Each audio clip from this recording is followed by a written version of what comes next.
Estamos ya en el estudio con nuestros entrevistados, en este caso Jorge Jerónimo Sapia, ex secretario de Trabajo de la Nación, además titular del estudio Sapia y Asociados, un reconocido abogado laboralista, muchas gracias por estar.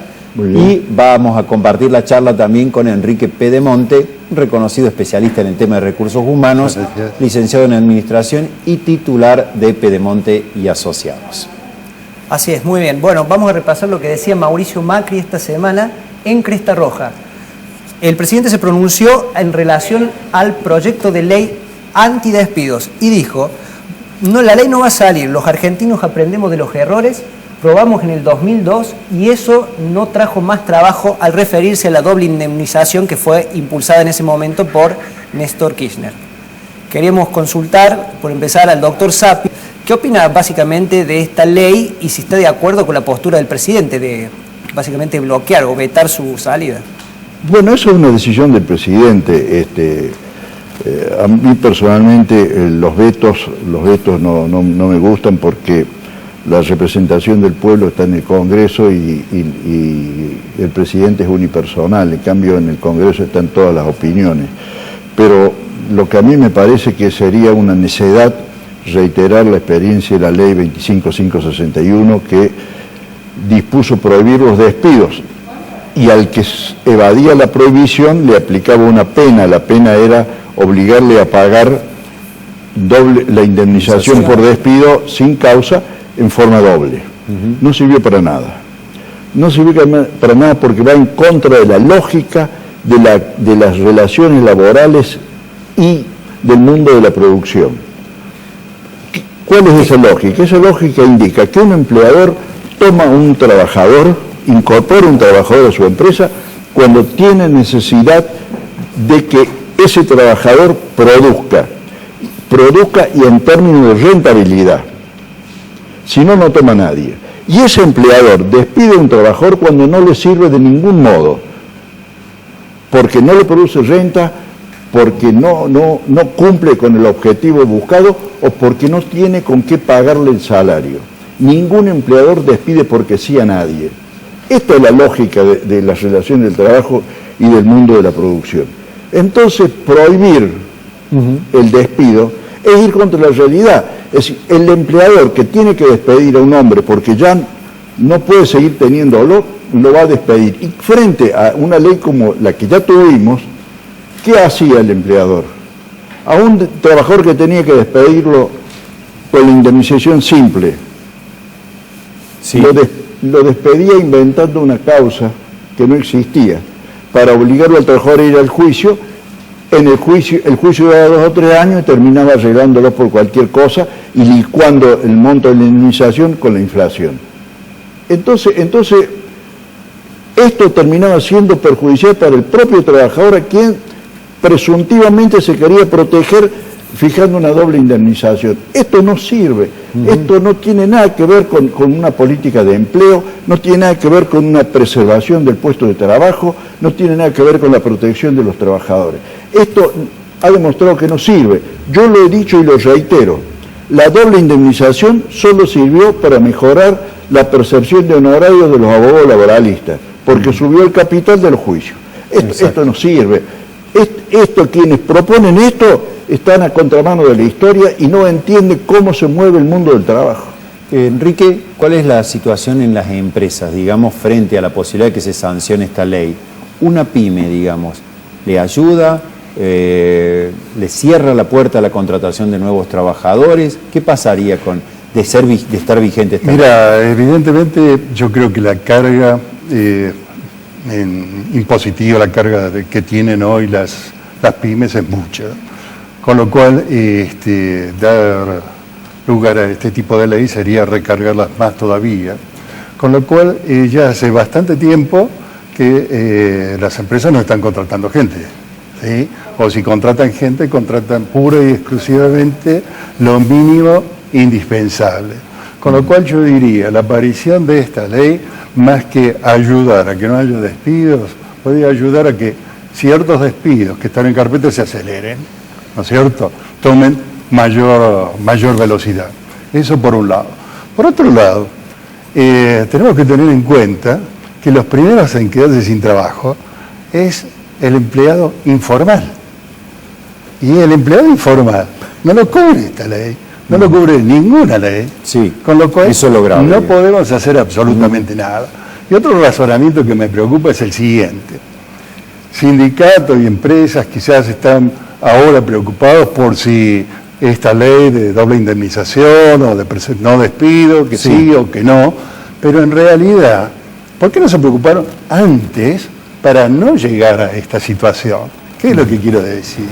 Antes, sindicalistas y empresarios se sentaron a conversar para ver cómo fortalecemos la producción, cómo somos más competitivos, puertas adentro, para evitar llegar a situaciones como esta, o directamente nos sentamos en una zona de confort y dejamos para estos momentos sentarnos y ver qué es lo que va a suceder. Enrique y Jorge, no se agota acá el mundo del trabajo en la discusión de esta ley antidespido. Les propongo una pausa, ya volvemos y hablamos de otros temas que afectan al mundo del trabajo, justo cuando se está por cumplir el próximo domingo el Día del Trabajador.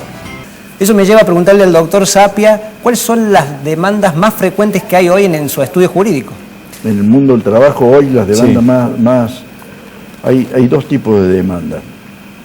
Una, las demandas que vienen de lo que se hablaba recién del mundo que habló Enrique, del mundo de la informalidad. En negro. Es decir, los trabajadores en negro que pierden sus empleos y entonces demandan el reconocimiento de los años de se servicio. Reconozca la clandestinidad de su vínculo laboral a través de la justicia y se sancione como corresponde eso.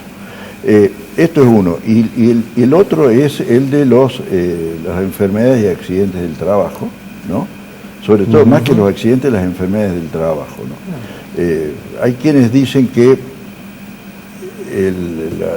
los juicios contra las ART por enfermedades del trabajo ocupan entre el 60 y el 70% de los juicios que se inician en la ciudad de Córdoba. O sea, la mayoría. Entonces, la mayoría de esos son los juicios que más ingresan a los tribunales del trabajo, ¿no? ¿Mucha carpeta médica? No específicamente a mi estudio, sino en general. ¿No? ¿Hay una industria del juicio en eso?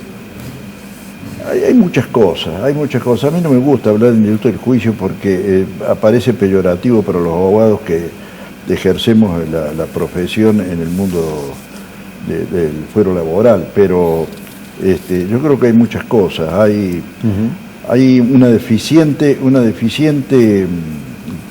deficiente ejercicio de una obligación inexorable de las empresas, de los sindicatos, de los empleadores y de los trabajadores, que es la falta de un adecuado sistema de prevención del riesgo laboral. Esto no existe.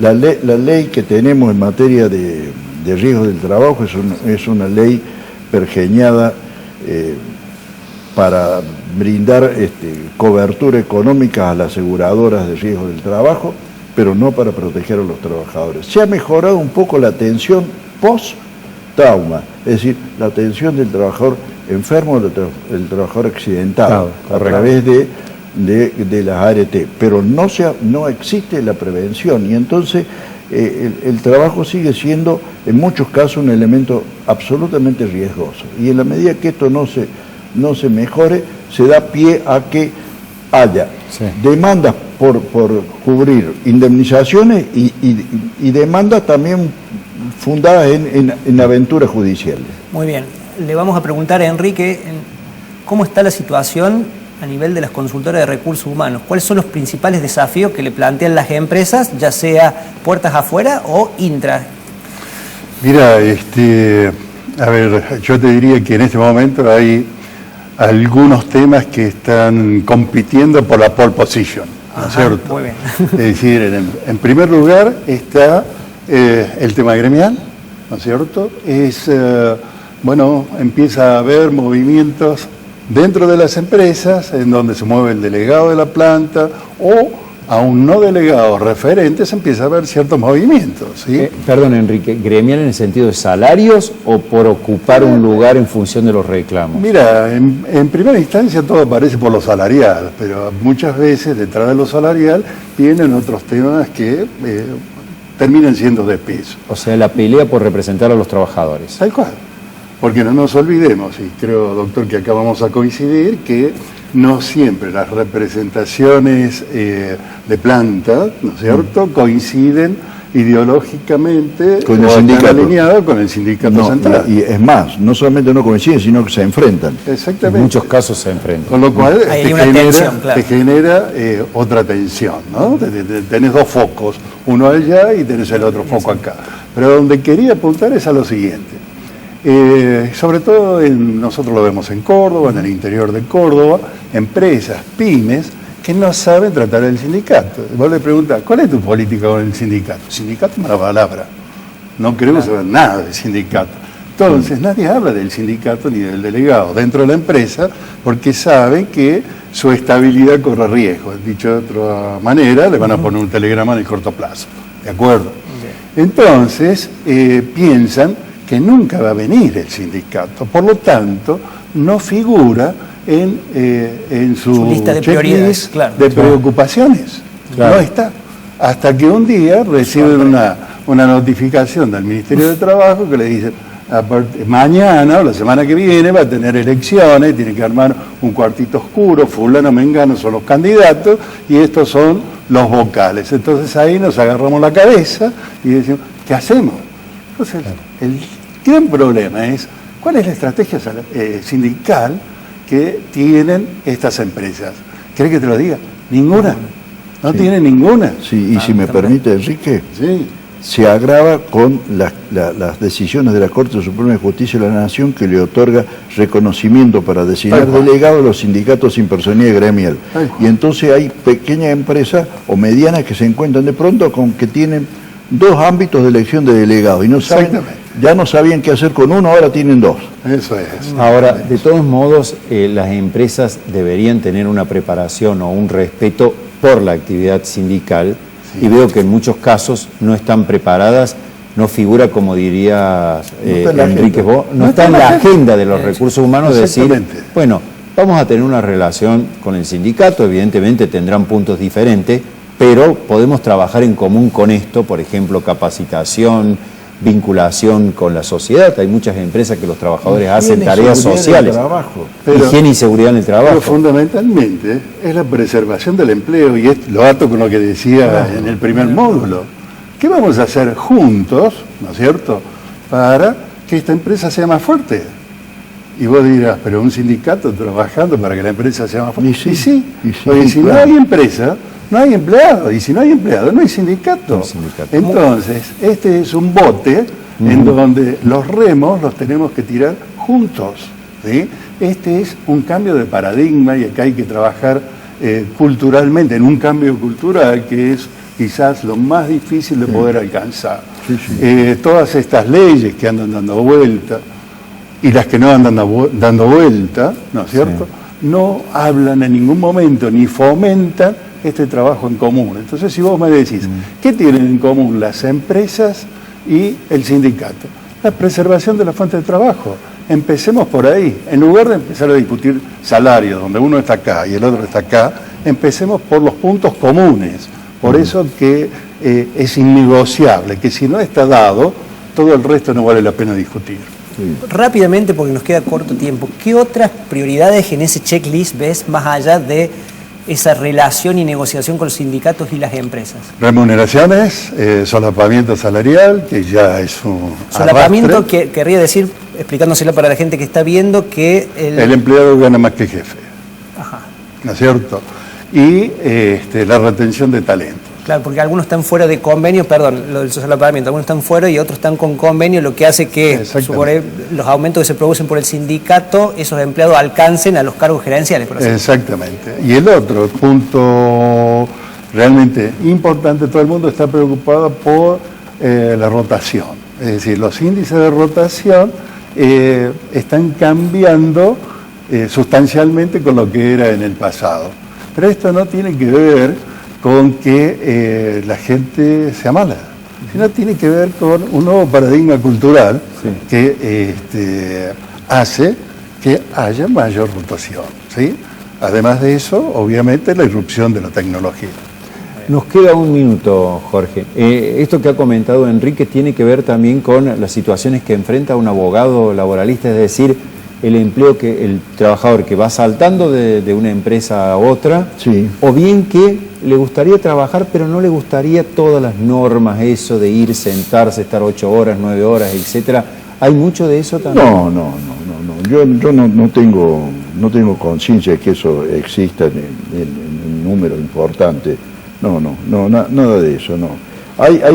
Es cierto que hay una rotación porque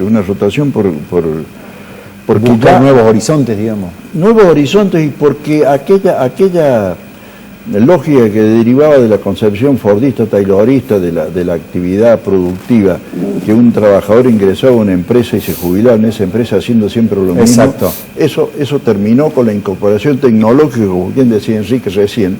Sí. La incorporación tecnológica, el cambio de la metodología de producción, y además la aparición de este fenómeno de la desaparición de las grandes empresas y la aparición de las pequeñas empresas que trabajan todas coparticipando en el proceso productivo que determina un producto final, producto del hacer de varias medianas empresas y no de una sola. Es decir, aquella imagen de la Fiat con 90.000 trabajadores en Turín, en Italia, ha desaparecido. Y entonces todo este cambio produce un proceso de rotación y necesidad de cambio y de avisorar nuevos horizontes.